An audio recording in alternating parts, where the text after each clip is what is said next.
Oi lur, info jajan perkentangan. Iki lho, tak dudoi. Kali iki aku mampir di Super Potato Crunch. Tepat iki ndek Blingi lor SMP loro. Weh, jarang-jarang ndek daerah kene nek jajanan ngene iki. Ndek kene cara gawene higienis sih lho. Gawe sarung tangan plastik. Wis aman tenan. Ora koyo pindahan ya.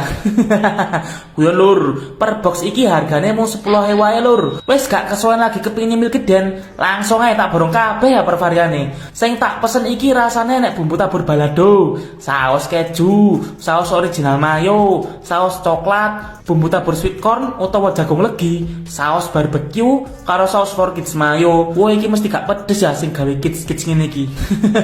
Masuk, wis gasken mulih. Mari kita jajal. Payah, kriuk-kriuk ceplus-ceplus rasane lur. Jabone crispy, jerone gembuk.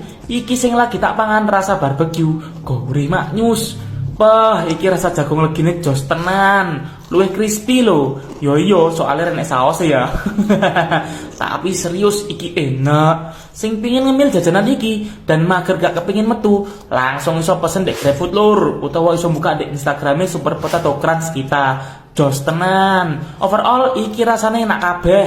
Lek aku paling seneng karo iki, saus ori mayo. Beh, saus iki lek ngekeki akeh, sampai iso muntup-muntup, dipangan dek lambe iso full ngono ya. Wes, jos tenan.